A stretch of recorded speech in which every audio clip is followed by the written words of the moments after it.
melaksanakan ibadah ini dari awal pertengahan sampai pada akhirnya, dan biarlah Roh Kudus sendiri yang bekerja. Di dalam nama Tuhan kami Yesus Kristus kami berdoa dan mengucap syukur. Haleluya. Amin. Bapak, terima kasih, kami bersyukur hari ini kami Kau panggil sebagai anak-anak yang dikasihi dan disayangi. Kami juga mendapatkan suatu status sebagai hamba-hamba Tuhan. Kami berkumpul dalam ibadah kami pada sore malam hari ini, dalam ibadah persekutuan pelayanan hamba Tuhan Garis Depan Kabupaten Katingan. Kami berdoa dalam nama Yesus Kristus, segala rangkaian ibadah kami ini kami menyerahkan dalam tangan pengasihan. Anugerah kasih karunia mau bekerja dalam hidup kami. Kami mau menyerahkan semua firman Tuhan menjadi firman yang memerdekakan. Ia membuat kami bertumbuh, diubahkan, memberi kami pengertian. Kami percaya kami pulang tidak sama. Kami mendapatkan suatu pengertian yang lebih lagi Tuhan di dalam nama Yesus Kristus. Kami percaya firman berkata iman timbul tumbuh karena kami mendengar firman Kristus. Hari ini kami percaya iman kami bertumbuh, iman kami timbul karena kami mendengar firman Tuhan. Bukan apa kami persiapkan, tapi semata-mata karena kasih karunia-Mu saja bekerja di tengah-tengah kami. Di dalam nama Yesus Kristus kami berdoa dan mengucap syukur. Haleluya. Amin. Shalom. Silakan duduk Bapak Ibu sekalian. Silakan. Ya, baik. Kita bertemu kembali dalam ibadah persekutuan hamba Tuhan Garis Depan pada hari ini. Saya tahu bahwa hari ini menjadi suatu semacam kayak apa ya, pertemuan rutin jadwal bagi kita. Tetapi saya berdiri di sini tidak menggurui Bapak Ibu Saudara sekalian, karena kita semua adalah tidak saja hanya sebagai anak Tuhan, tetapi kita juga sebagai hamba-hamba Tuhan. Dan saya rindu berbagi suatu rema, ya, apa yang saya pelajari perenungan saya dalam waktu-waktu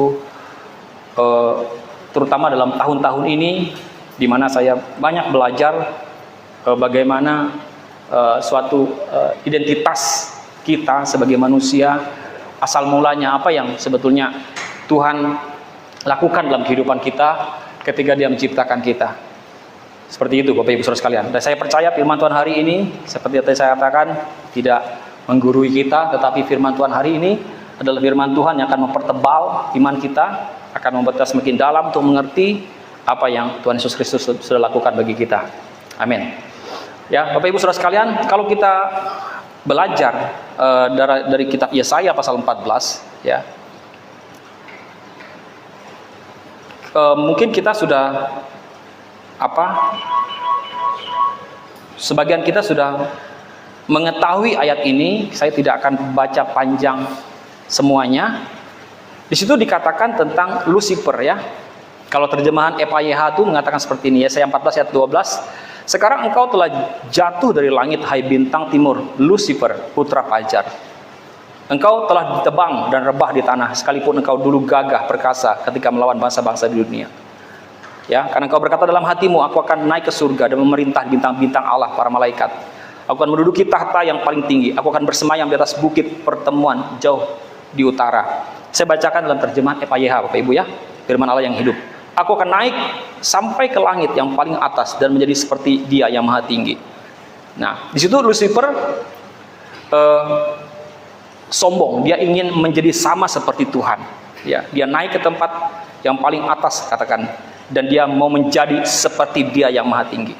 Namun engkau akan dibawa turun, ayat 15, sampai ke lubang neraka, lubang yang paling dalam.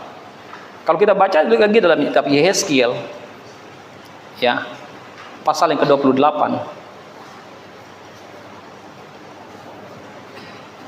di situ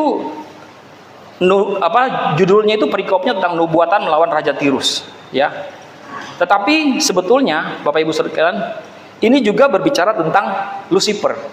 Kalau kita baca dari ayat yang ke-11, lalu datanglah firman Tuhan kepadaku, hai anak manusia, ucapkanlah suatu ratapan. Yesaya 28 ayat yang ke-12. Hai anak manusia, ucapkanlah suatu ratapan mengenai Raja Tirus dan katakanlah kepadanya, beginilah firman Tuhan Allah. Ini suatu gambaran, suatu semacam gambaran tentang Lucifer, kejatuhan Lucifer. Di situ katakan, gambar dari kesempurnaan engkau, penuh hikmat dan maha indah. Engkau di Taman Eden, yaitu taman Allah, penuh segala batu permata yang berharga. Jelas kan dikatakan engkau di Taman Eden.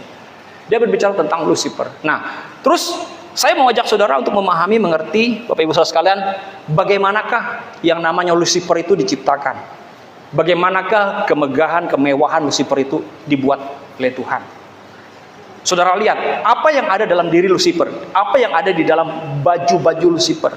Ya, itu dikatakan penuh segala batu permata yang berharga, yaspis merah, krisolit, dan yaspis hijau, permata pirus, krisopras dan nefrit, lazurit, batu darah dan melakit. Ya, tempat tatahannya diperbuat dari emas dan disediakan pula pada hari penciptaanmu. Situ dikatakan, ya. Oke. Di situ dibuat, ya, Lucifer, kalau dalam terjemahan EPYH-nya itu berkata seperti ini. Engkau tinggal di Taman Eden, taman Allah. Pakaianmu, dikatakan, berhiaskan permata batu mirah delima, krisolit, intan, yaspis, permata, pirus, krisopras, nefrit, lazurit, dan batu darah, dengan ikatan dari emas. Semuanya disediakan bagimu pada hari engkau diciptakan. Jadi Lucifer itu, Bapak Ibu, pakaiannya itu berhiaskan batu-batu seperti itu. Tapi memang nggak ada di sini batu kecubung, nggak ada katanya itu. Batu aki gitu kan. Batu apa lagi, batu-batu yang suka-suka kita, apa itu yang jual-jual gitu, ya. Ya kemarin zaman batu, nggak ada di situ. Nah, bahkan saya pun tidak tahu batu-batu ini, ya. Mungkin beberapa Bapak, ya saya tahu intan, pernah lihat, batu mirah delima saya pernah lihat. Krisolit ini saya nggak tahu, nggak pernah lihat, tapi saya tahu ketemu orang yang bernama krisolit. Dulu mantan kepala dinas, ya, yaspis, ya, permata pirus, krisopras, nggak tahu saya, nefrit, lazurit, batu darah, nggak tahu semua. Nah, saya percaya bahwa ketika Allah menciptakan Lucifer dengan pakaian itu begitu indahnya, begitu berkilauan. Kalau kita lihat itu seperti itu. Aku telah mengangkat engkau untuk menjadi kerup pelindung. Tuh, dia katakan jadi kerup pelindung. Saya baca lagi EPYH, ya, Bapak Ibu. Ya. Engkau dibolehkan memasuki gunung kudus Allah, ayat 14, ya. Engkau berjalan di antara batu-batu gemerlapan. Engkau sempurna dalam segala perbuatanmu. Sejak engkau diciptakan sampai engkau berbuat salah, dikatakan. Perdaganganmu yang luas menyebabkan engkau menjadi keras dan memberontak. Engkau berbuat dosa, sebab itu aku akan mencampakkan engkau dari gunung kudus Allah. Aku akan membinasakan engkau dari antara batu-batu gemerlapan. Hai kerup pelindung. Ayat 17 dikatakan lagi, hatimu menjadi sombong. Ayat 17. Karena keindahanmu, engkau merusak hikmatmu demi kemegahanmu. Sebab itu aku akan mencampakkan engkau ke bumi, sehingga engkau tidak berdaya dan menjadi bahan tontonan di hadapan raja-raja. Saya waktu temukan, saya pernah baca ayat-ayat ini, tapi gak tahu Tuhan mengajar saya untuk bisa melihat, bagaimana manusia itu diciptakan. Nah, jadi Bapak Ibu Saudara sekalian, sebelum ada kita ada Lucifer. Kita semua tahu Lucifer itu fungsinya apa? Fungsinya adalah sebagai malaikat yang memimpin pujian penyembahan. Saya hari ini mau bagikan tentang pray and worship. Bagaimana suatu kesatuan antara doa, prayer and worship. Bagaimana suatu kesatuan antara doa dan penyembahan itu menjadi suatu kekuatan yang sangat luar biasa, menjadi dunamos atau dunates. Ya, seperti itu. Nah, jadi sebelum manusia itu diciptakan ada Lucifer. Nah, kalau kita membuka dalam kitab Ibrani pasal 1, diceritakan di situ bahwa fungsi daripada malaikat itu adalah melayani. Ya. Jadi saya memahami, Bapak Ibu Saudara sekalian, saya dapat pengertian bahwa Lucifer itu, malaikat itu apa fungsi Lucifer? Apa fungsi malaikat itu? Mereka adalah melayani. Yang pertama. Apa fungsi Lucifer? Yang kedua adalah dia sebagai pemimpin pujian penyembahan, memuji dan menyembah. Coba saudara bayangkan, Lucifer itu semua tubuhnya, semua mungkin sayap tubuhnya ini, semuanya berisi dengan melodi dan nada. Ibaratnya kalau dia sedikit kebas saja, itu menyanyikan suatu musik melodi yang begitu merdu. Saking luar biasanya itu tubuh Lucifer. Kita sudah tahu ada 3 penghulu malaikat, ada Mikael, ada Lucifer, ada Gabriel. Ya, seperti itu. Kita tahu fungsi-fungsi mereka masing-masing. Tetapi ketika itu Lucifer, firman Tuhan mengatakan dia dibuang, dibuang ke bumi. Nah, dahsyatnya luar biasanya Bapak Ibu Saudara sekalian. Sewaktu Lucifer jatuh ke dalam dosa, Allah buang Lucifer. Tetapi sewaktu manusia jatuh dalam dosa, Allah tidak membuang manusia, tapi justru Allah mencari manusia. Dia turun ke dalam dunia ini. Dia cari manusia. Adam, di manakah engkau? Malaikat jatuh dibuang, manusia jatuh dicari. Apa alasannya? Saya mau ajak kita tuh mengerti suatu alasan kenapa Tuhan membuat itu. Nah, Bapak Ibu Saudara sekalian, sewaktu Lucifer jatuh dalam dosa, ya, itu tuh apa namanya? Lucifer tuh kayak semacam membuat Tuhan tuh menyesal. Gitu loh, menyesal dengan apa yang Tuhan lakukan dengan membuangnya dia. Saya mendapatkan suatu perenungan, bayangan tuh seperti itu, kayak seperti ini. Tuhan, coba kau lihat. Saya ibaratkan dalam satu kalimat saya, memang tidak ada di Alkitab. Saya hanya membayangkan saja. Tuhan membayangkan saja. Dia ngomong gini sama Tuhan. Tuhan, coba kau lihat. Kalau kau buang saya, siapa yang akan mengisi surga dengan pujian penyembahan? Siapa yang akan isi pujian di surga dengan pujian penyembahan? Kan gak ada saya. Seperti itu.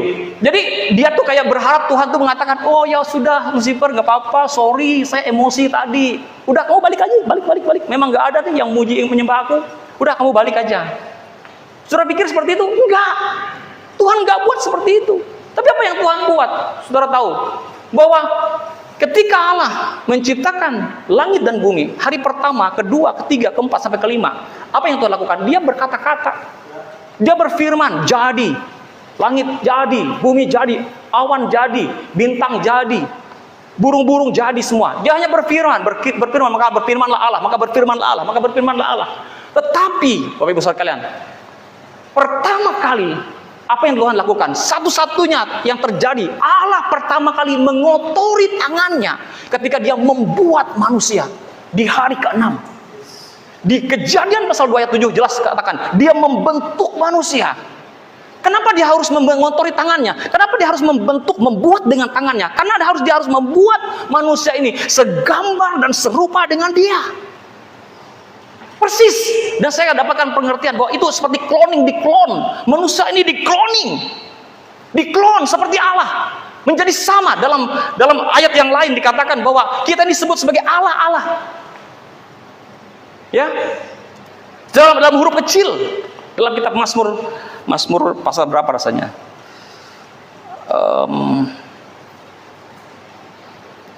Mazmur 86 kalau nggak salah ya. Coba kita lihat Mazmur 86.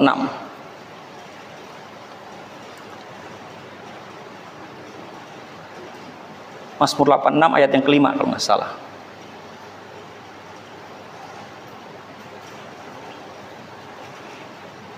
Delapan 86 atau 82 ya, coba bantu cari. Saya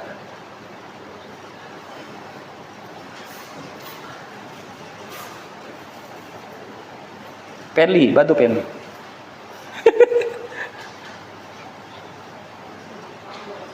Hah?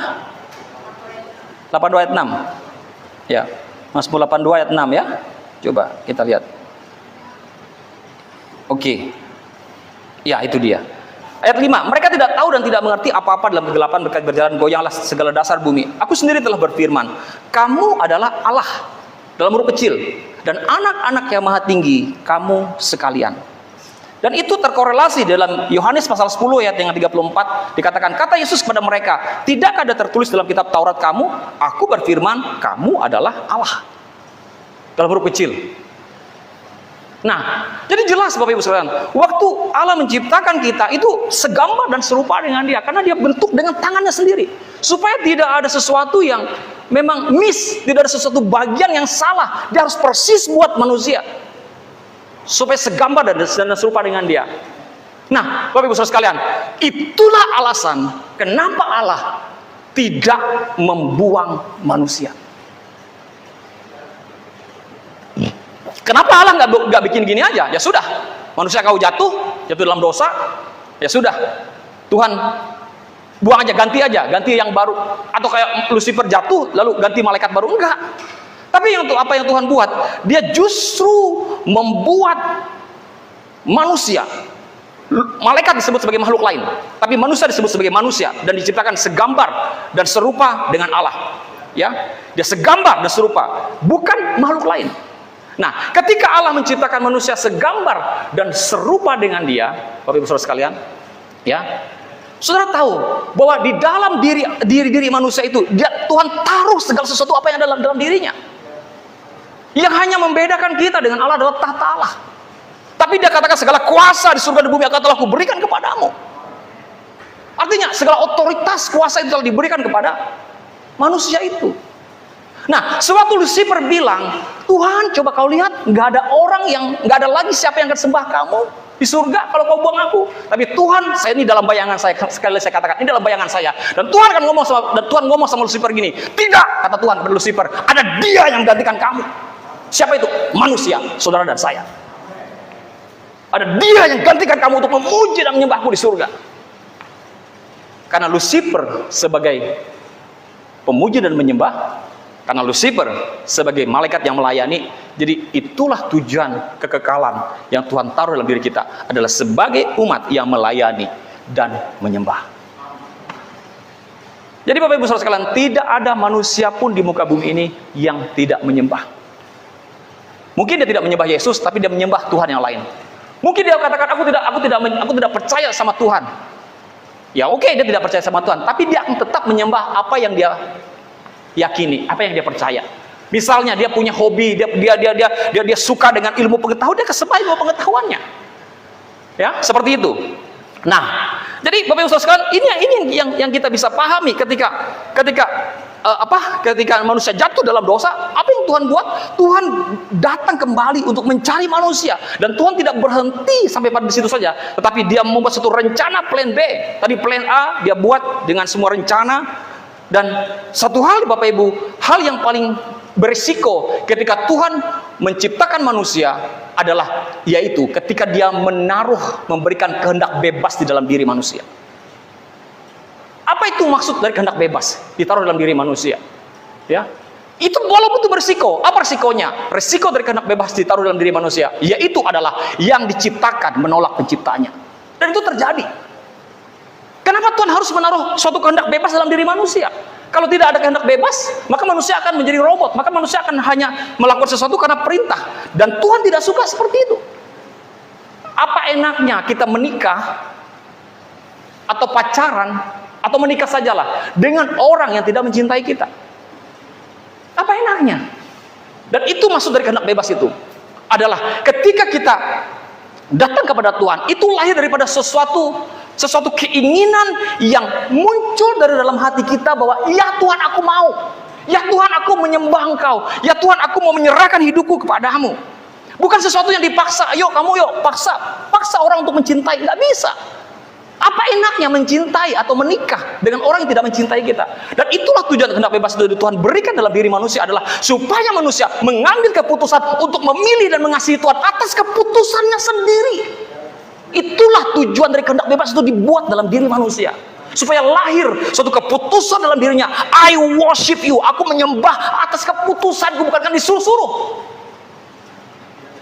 Makanya nanti sampai pada titik bahwa sebetulnya bahkan memuji menyembah Tuhan itu nggak perlu disuruh. Misalnya contohnya kayak gini, WL, ayo mari kita angkat tangan. Walaupun itu praktek itu terjadi dalam sebuah gereja, saya juga terjadi juga dalam gereja kami. Tetapi karena saya mengerti ini, saya mengajak jemaat untuk mengajar jemaat, ayo sembah Tuhan bukan karena disuruh lagi. Atau mungkin misalnya kita kayak menangis, misalnya kita bisa puji menyembah Tuhan sama-sama, tiba semangat gitu, dia bilang, oh, ternyata benar juga Bapak Ibu. Wih, mirip saya juga gitu, walaupun nggak mirip-mirip banget gitu kan. Nah artinya Bapak seperti itu. Jadi Bapak Ibu saudara sekalian, bahwa kita itu akan menyembah, kita akan menjadi sama dengan apa yang kita sembah. Nah kalau kita menyembah Yesus Kristus, menyembah Tuhan, memiliki suatu hubungan dengan Tuhan, maka kita akan lama-lama akan menjadi sama seperti Yesus. Makanya ada lagu, ku mau sepertimu Yesus, disempurnakan selalu. Maka memang tujuan itu adalah sama seperti Yesus, tetapi harus lahir daripada suatu hubungan.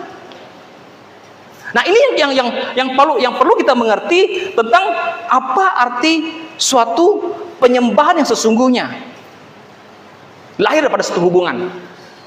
Pasti kita akan mirip. Kalau orang menyembah dewa, menyembah patung, menyembah apa, dia akan mirip seperti itu. Ya kan? Apa saja, pasti dia akan mirip, sama seperti apa yang dia sembah. Kalau orang menyembah uang, hidupnya sama seperti uang. Hidupnya nggak ada habis-habisnya, dia akan cari uang aja. Semuanya pikirnya uang aja. Ya kan? Seperti itu. Tapi kalau kita berpikir tentang Tuhan, itu luar biasa. Nah, kalau kita belajar dari Daud, Bapak Ibu, Daud itu adalah seorang yang dipakai Tuhan, ya, di mana Daud itu adalah orang yang berdiri sebanyak dia jatuh. Itu Daud.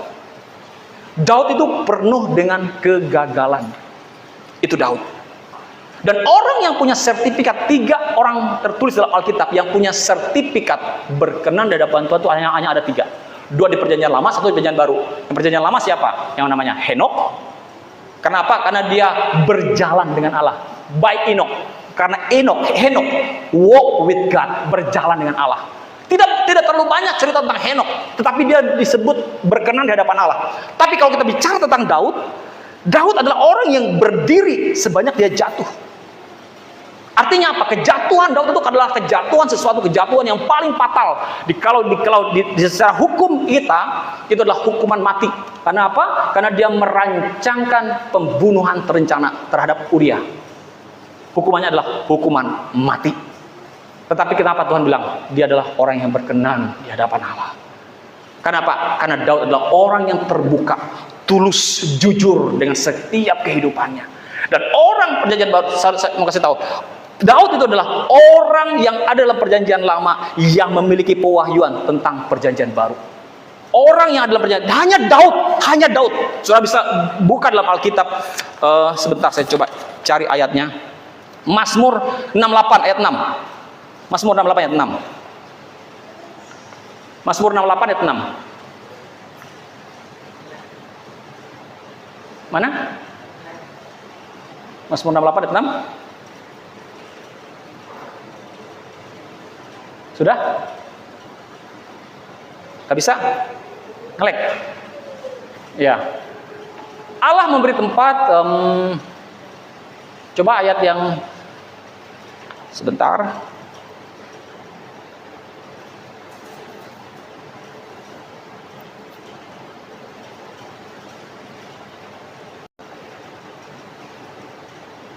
Ya.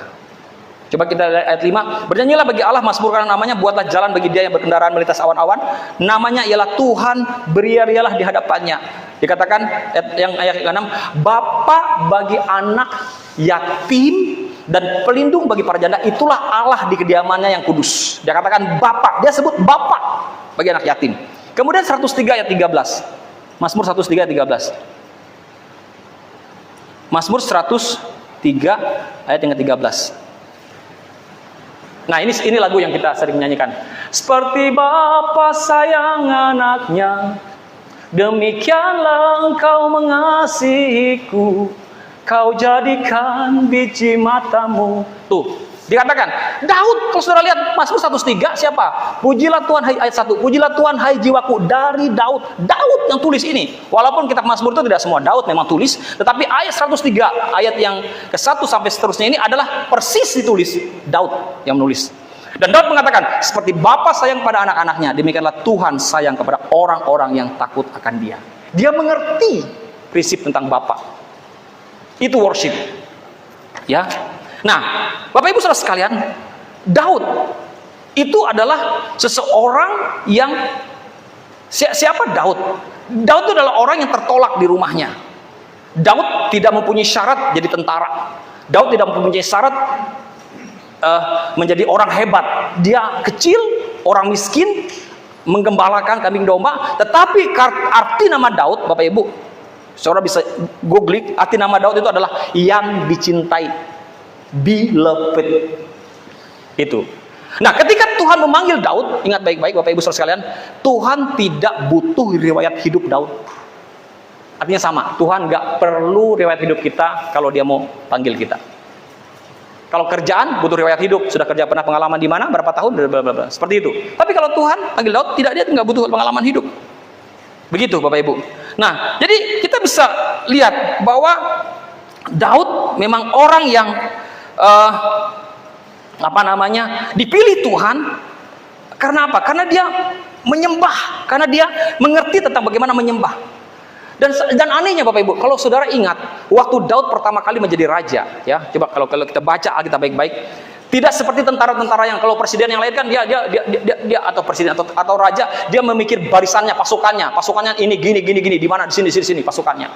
Tapi kalau apa yang dilakukan oleh Daud yang dilakukan oleh Daud adalah dia menetapkan keputusan dalam hatinya, saya mau membawa tabut perjanjian, dia ambil tabut perjanjian dari rumah Obed-Edom, dibawa ke Yerusalem.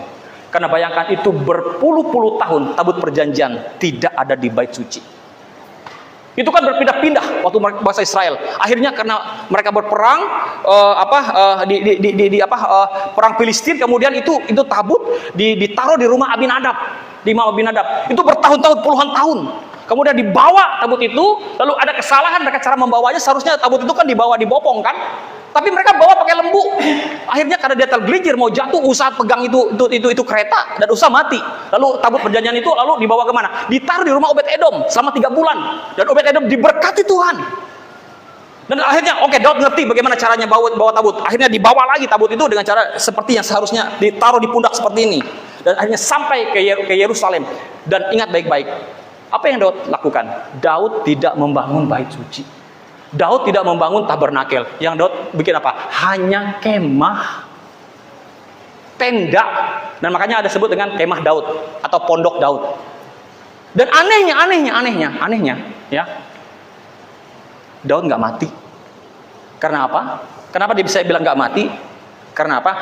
Karena Daud telah mengganti korban apa? Korban lembu, sapi, burung, dan berbagai macam korban-korban itu yang seharusnya diberikan saat-saat masuk ke dalam ruang Maha Kudus untuk menemui, untuk dibawa korban kepada Tuhan dengan mencurahkan darah. Daud tidak lakukan itu, dan dia menggantikan korban itu dengan apa? Pujian penyembahan selama 36 tahun, hampir 40 tahun dalam pelayanannya.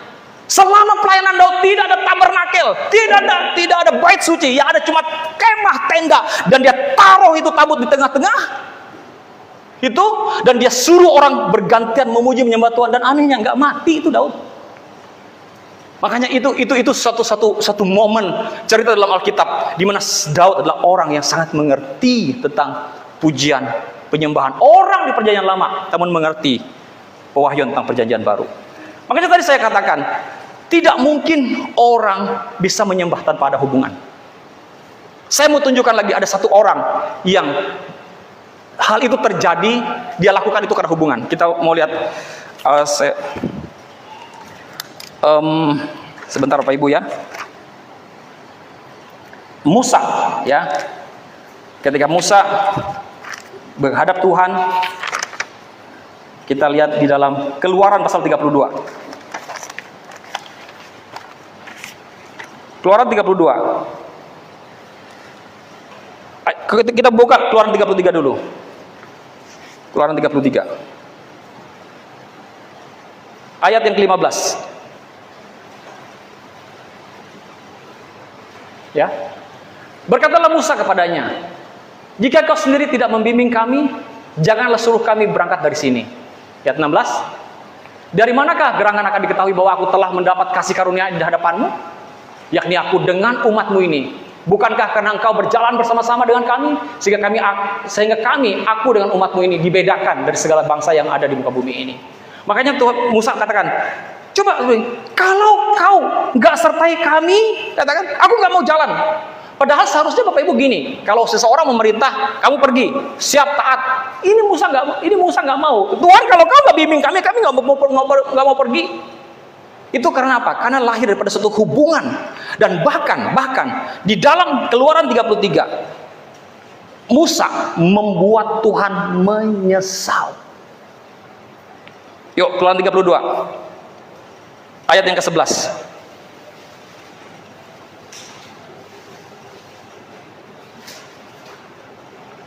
Lalu Musa mencoba melunakkan hati Tuhan Allahnya dengan berkata, mengapakah Tuhan murkamu bangkit terhadap umatmu yang telah kau bawa keluar dari tanah Mesir dengan kekuatan yang besar dan dengan tangan yang kuat?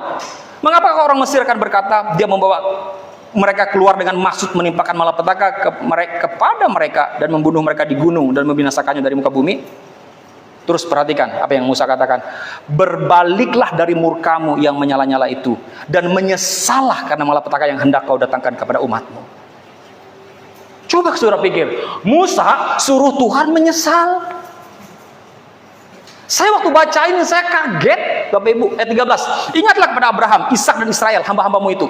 Sebab ini dia masih ngomong. Sebab kepada mereka engkau telah bersumpah demi dirimu sendiri dengan berfirman kepada mereka, aku akan membuat keturunanmu sebanyak bintang di langit dan seluruh negeri yang telah kujanjikan ini akan kuberikan kepada keturunanmu supaya dimilikinya untuk selama-lamanya. Ayat 14. Sama-sama kita baca. 1, 2, 3. Dan menyesallah Tuhan karena malapetaka yang dirancangkannya atas umatnya.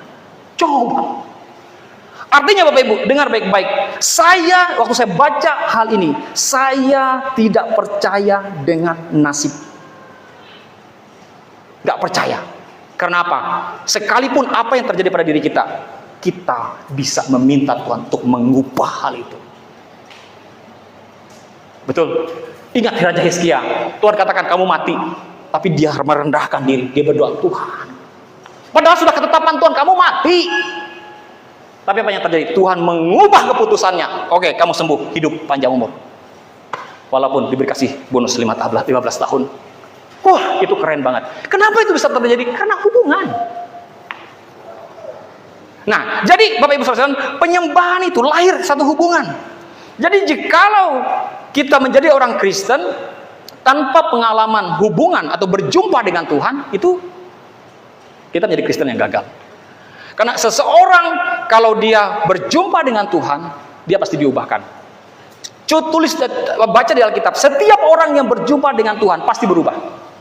Kami baru bahas tentang Paulus. Paulus itu adalah orang yang berjumpa dengan Tuhan dan hidupnya diubahkan. Coba saudara pikir, bayangkan Bapak Ibu, hal yang paling, walaupun itu sebetulnya hanya kalimat saja, yang paling sulit bagi Tuhan itu adalah mengubah seseorang. Ya, mujizat yang kedua saya katakan kepada jemaat, mujizat pertama yang terbesar itu adalah orang lahir baru. Mujizat kedua adalah orang berubah. Karena Tuhan membutuhkan 40 tahun untuk mengubah hati bangsa Israel di padang gurun. Makanya saya katakan, kalau ikut Tuhan bertahun-tahun, berpuluh-puluh tahun, nggak berubah-berubah, luar biasa, kamu sudah kayak Yesus, sudah seperti Tuhan Yesus. Karena hanya Tuhan Yesus yang tidak berubah. Kita itu berubah Bapak Ibu. Jadi sebetulnya pengalaman jumpa dengan Tuhan itu adalah pengalaman yang paling dahsyat, dan itulah mujizat terbesar dalam kehidupan kita. Berubah. Itu yang pertama. Jika menjadi orang Kristen tanpa pengalaman berjumpa dengan Tuhan, saya katakan kita gagal menjadi orang Kristen. Kalau kita menjadi orang Kristen tanpa pengalaman berubah dalam kekristenan kita juga gagal menjadi orang Kristen. Karena apa? Karena ikut Yesus sama seperti Yesus berubah. Ya, dalam konteks berubah, bukan dalam konteks tidak berubah seperti Yesus maksudnya. Nah, seperti itu. Nah, kemudian Bapak Ibu Saudara sekalian, inilah yang saya sebut dengan menyembah. Nah, ketika Tuhan berbicara tentang penyembahan di Yohanes pasal 4, kenapa Tuhan bicara dengan seorang perempuan Samaria yang notabene seorang pelacur? Kenapa dia bicara dengan perempuan Samaria? Karena penyembahan berbicara dalam bahasa lainnya adalah intimacy atau hubungan intim, dan hanya pelacur yang mengerti namanya hubungan intim. Kenapa dia nggak bicara yang lain? Coba baca Yohanes 4, Bapak Ibu, Yohanes 4 ayat 22-23. Dia ngomong gini, kamu menyembah apa yang tidak kamu kenal, kami menyembah apa yang kami kenal, sebab keselamatan datang dari bangsa Yahudi. Ayat 23 dikatakan seperti ini. Tetapi saatnya akan datang, dan sudah tiba sekarang, bahwa penyembah benar akan menyembah Bapa dalam roh dan kebenaran, sebab Bapa menghendaki penyembah demikian. Jadi yang Tuhan cari itu penyembah, bukan penyembahan. Kalau kita katakan gini, penyembahan itu bukan berbicara tentang menyanyi, Bapak Ibu. Karena orang gila pun bisa menyanyi. Orang gila bisa menyanyi. Karena orang di luar sana pun bisa menyanyi. Tetapi penyembahan itu berbicara tentang sikap hati, keputusan, ya, attitude dalam hati kita, satu keputusan, ya Tuhan, aku mau menyembah. Jadi penyembahan tidak hanya berbicara tentang menyanyi, tapi satu keputusan. Makanya dikatakan Tuhan tidak mencari Tuhan tidak mencari penyembahan, tapi dia mencari penyembahnya. penyembah yang dicari Tuhan, bukan penyembahan. Seperti itu. Makanya ketika dia bicara tentang penyembahan yang artinya hubungan intimacy maksud saya, keintiman, makanya dia ngomongnya sama siapa? Perempuan pelacur. Karena perempuan pelacur mengerti yang namanya keintiman. Itu keren banget Bapak Ibu. Ya, seperti itu. Nah, kemudian Bapak Ibu Saudara sekalian, kalau kita bicara tentang memberikan yang terbaik kepada Tuhan, seringkali Bapak Ibu Saudara sekalian kita katakan, yuk mari kita berikan yang terbaik buat Tuhan. Kapan kita seringkali mengucapkan kata memberikan yang terbaik buat Tuhan? Saat kapan? Saat memberikan persembahan. Betul? Betul kan? Mari tiba saatnya kita memberikan yang terbaik buat Tuhan. Bohong. Itu bukan yang terbaik. Kita udah pakai banyak. Kita cuma kasih paling 20, 10, 100 ribu paling banyak. Mobil terbaik, bohong. Bapak Ibu. Jadi apa yang terbaik yang kita bisa berikan pada Tuhan? Worship dan ucapan syukur kita. Kalau kita mau bikin Tuhan Tuhan kurang uang kah? Saya mau kasih ini persembahan supaya Tuhan kaya? Enggak. Tuhan jual bintang, enggak ada yang bisa beli. Satu aja bintang dijual, enggak ada yang bisa beli. Itu. Jadi apa yang saya mau ajak kita mengerti di sini? Bahwa kita bahkan kalau seperti itu biasanya WL-nya gitu. Oh ya, mari kita berikan yang terbaik. Yang ngomong gitu enggak kasih persembahan. Betul enggak? Ini hanya perenungan saya seperti itu. Jadi maksudnya, mari kita maksudnya doanya gini ya, Tuhan kami bersyukur, kami hari ini bisa memberi, dan ini sebagai rasa ungkapan syukur kami bisa memberi kepada Tuhan. Dalam nama Yesus, amin. Beri, sudah berikan. Kita mau katakan yang terbaik apanya? Ya, makanya saya bilang, yuk jemaat, berikan semuanya. Ya, penyembahan, syukur kita kepada Tuhan dengan ungkapan syukur. Amin. Jadi itu luar biasa Bapak Ibu. Nah, terus satu bagian lagi tentang doa Bapak Ibu. Doa dan penyembahan itu satu kekuatan yang sama. Ini bagian terakhir yang saya mau bagikan. Doa itu sama seperti dalam kalimat lain adalah mencium. Ya, suatu hubungan itu dengan Tuhan. Kita itu seringkali memiliki suatu konsep pengertian memakai cara perjanjian lama untuk berdoa di perjanjian baru. Kita sering berdoa gini, nggak sadar saya tuh kayak dapat pengertian dari Tuhan. Tuhan kami berdoa standing in the gap, berdiri di tengah-tengah gitu kan. Itu iya di perjanjian lama. Abraham berdiri standing in the gap di hadapan Tuhan dan dengan umat Israel. Musa iya lakukan itu. Semua mereka lakukan itu. Tetapi bagi kita hari ini sudah ada yang standing in the gap bagi kita. Siapa dia? Yesus. Kalau kita masih berdiri standing in the gap, berarti kita sama saja mengatakan bahwa tidak ada gunanya pengorbanan Yesus bagi kita. Terus apa yang mau kita lakukan dalam doa kita? Kita mendeklarasikan. Apa yang kita deklarasikan? Deklarasikan seluruh kemenangan yang Tuhan berikan pada kita. Saudara tahu bahwa hari ini kita ini berdiri di tempat, berperang dari tempat kita yang menang. Berperang dari tempat kemenangan kita. Yesus sudah menang bagi kita, memenangkan peperangan bagi kita. Bahwa firman Tuhan katakan, dia musuh-musuhnya berada di tumpuan kakinya. Itu Yesus Kristus. Dan kita memperoleh kemenangan melalui kematiannya bagi kita. Jadi dia sudah berdiri standing in the gap. Apa yang kita harus lakukan? Deklarasi. Katakan, Tuhan terima kasih. Kami katakan kami sudah menang. Kami sudah menang. Kami sudah menang. Dan bahkan iblis itu bukan pribadi yang penting lagi dalam peperangan, dalam kehidupan kita. Gak penting iblis itu. Hari ini kita seringkali sedikit-sedikit ada setan. Kita lebih sadar setan daripada sadarkan Tuhan gitu kan. Kita sudah sering pada kita juga ngomong seperti itu biasanya kan. Iblis itu gak penting, iblis itu sudah kalah. Sudah kalah. Tiba-tiba ada pendoa misalnya datang, Pak, saya berdoa Pak. Kenapa? Ada setan mau nyerang Bapak. Bayangkan dia 1 jam, 2 jam dia berdoa. Tuhan ngomong ada setan serang saya tunggu gitu ada setan serang saya. Sampai saya ke rumah, ini ibaratnya aja, saya pulang ke rumah, saya tunggu setan. Sementara yang dia ngomong tadi itu anak-anak tidur, saya tunggu setan datang. Kenapa? Karena kita sangat terpengaruh akan hal itu. Seringkali jemaat, makanya seringkali jemaat ada pendeta-pendeta yang juga seperti enggak ada di sini. Yang maksudnya yang suka ngomong-ngomong setan-setan gitu, lebih sadarkan setan daripada sadarkan Tuhan. Bahkan ada yang ngomong gini, Pak, ada seorang ibu datang bahwa, Pak, ada yang pendoa ngomong sama saya bahwa ada setan mau nyerang saya. Terus siapa pendoanya? Itu Pak. Terus kamu udah tengking nggak? Sudah. Terus di mana? Katanya setannya mau balik lagi. Waduh, kok setan balik lagi? Kan kita udah darah Yesus untuk mengalahkan setan. Terus tanya sama pendoanya, ya, betul kamu bilang ada setan nih mau serang dia? Ya betul Pak, berapa setannya? 4 orang katanya. 4 setan. Masa 4? Setahu saya 5. Enggak Pak, 4. Saya dapat pernyataan ada 4 setan yang serang ibu ini. Enggak, saya dapat pernyataan juga ada 5. Satunya kamu. Nah, gitu.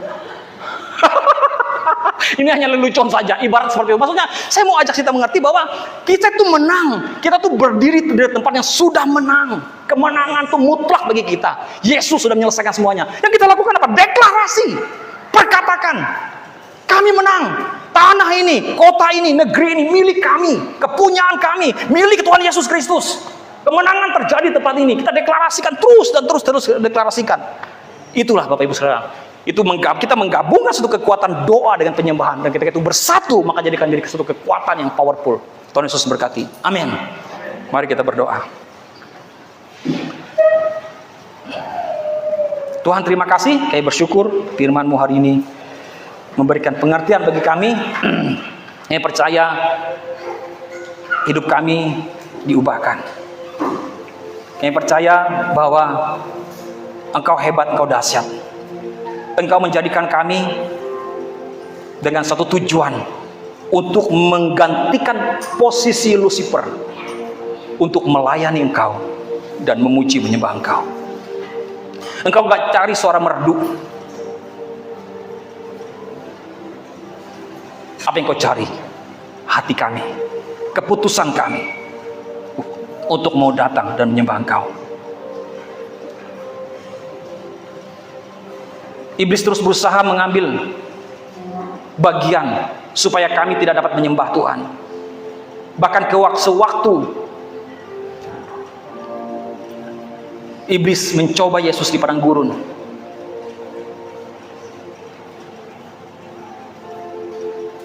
iblis berkata, dan iblis membawanya pula ke atas gunung yang sangat tinggi dan memperlihatkan kepadanya semua kerajaan dunia dengan kemegahannya. Dan berkata kepada Yesus, semua itu akan kuberikan kepadamu jikalau engkau sujud menyembah aku. Dalam terjemahan bahasa Inggrisnya, jikalau engkau melayani dan menyembah aku.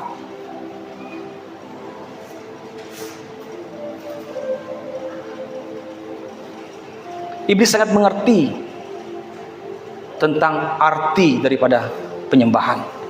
Bahkan pencobaan yang ketiga pun dia pakai, yaitu terkait dengan penyembahan. Oleh sebab itu Tuhan, kami berdoa untuk kami mengerti hari ini how to worship, bagaimana kami bisa menyembah Engkau, membawa hati kami untuk tenggelam dalam pujian penyembahan kami. Karena itulah yang Kau cari. Di dalam nama Yesus Kristus kami bersyukur. Kamu berkati kami Tuhan, kami percaya kami diberkati. Dalam nama Yesus kami berdoa, amin. Pujian syukur kami naikkan kepada-Mu Bapa di surga, di mana hari ini kami sudah diberkati oleh kebenaran firman Tuhan yang luar biasa. Dengan kebenaran firman Tuhan yang senantiasa menumbuhkan ibadah dengan Tuhan, menumbuhkan panggilan kami untuk melayani Tuhan, dan hidup kami senantiasa ditopang oleh kebenaran firman Tuhan yang akan menuntun jalan hidup kami melewati segala musim kehidupan yang kita terjadi. Di malam hari ini kami akan memberikan persembahan kepada Tuhan sesuai dengan kerinduan dan juga kasih kami kepada Tuhan. Maka kami akan memberikan dengan sukacita dan sukarela. Percaya Tuhan memberkati setiap orang yang memberikan dengan sikap hati yang sedemikian. Terima kasih Bapa di surga, putuskan berkat ini untuk menjadi sesuatu yang bermanfaat bagi banyak pekerja. Di dalam nama Tuhan Yesus Kristus kami berdoa. Amin. Doa syafaat Pak Samuel untuk PHT, pusat, provinsi, dan kabupaten. Kemudian untuk gereja-gereja dan bangsa kita. Ya, sesuai dengan apa yang ada ditaruh dalam hati Pak Samuel tentang gereja dan bangsa. Dan juga untuk anggota-anggota PHT Katingan. Itu saja. Silakan. Dan sekaligus tutup dengan berkat Tuhan. Mari berkat. Kau terus memberkati negara kami Indonesia Tuhan, dengan berkat kebaikan-kebaikan Tuhan yang Kau terus curahkan untuk pemimpin-pemimpin kami, mulai dari Presiden, beserta jajarannya Tuhan, baik legislatif, yudikatif, melayani Engkau Tuhan dengan hati, dedikasi, kesungguhan Tuhan, dan tanggung jawab. Urapi kami semua Tuhan, terima kasih, dan berkati Kabupaten Katingan ini juga Tuhan, Bapak Bupati beserta jajarannya, semua stakeholder Tuhan. Amin. Ya, ada dalam pemerintahan sehingga mereka dapat bekerja dengan baik, penuh tanggung jawab Tuhan, dedikasi, dan menjadi berkat buat Katingan ini. Terima kasih seluruh gereja di Katingan juga. Bapak berkati dari mulai hilir sampai yang ke hulu Tuhan, satu persatu. Bapak berkati dan Kau mencukupkan segala kebutuhan apa-apamu dimanapun mereka berada Tuhan. Kami percaya bahwa bersama dengan kami Kau juga memberkati semua yang hadir saat ini Tuhan. Kami akan usaikan kepada ini, sebabnya saudara-saudara, mari kita pulang dan membawa berkat dan sejahtera dari Allah Bapa, kasih sayang dari anaknya Tuhan Yesus Kristus, di dalam persekutuan dan Roh Kudus menyertai kita dari sekarang sampai selama-lamanya, di dalam nama Tuhan Yesus Kristus. Amin. Amin. Ya, terima kasih. Ya baik Bapak Ibu, terima kasih. Sebelum pengumuman, mungkin ada pengumuman dulu, Pak Yeremia dulu, baru nanti. Ya jangan dulu bubar Bapak Ibu, kita ada makan ya, makan nasi di malam hari ya. Oke. Oke, terima kasih kepada semua yang boleh hadir di dalam persekutuan orang Kristen Suku pelayanan ini, dan gereja-gereja Kabupaten Keluarga pelayanan Tuhan yang setempat. Sama terima kasih. Amin. Dan terima kasih kepada Pendeta Irmanto, jemaat yang sudah memberikan kesempatan kepada kita untuk bersekutu malam hari ini. Tuhan Yesus memberkati.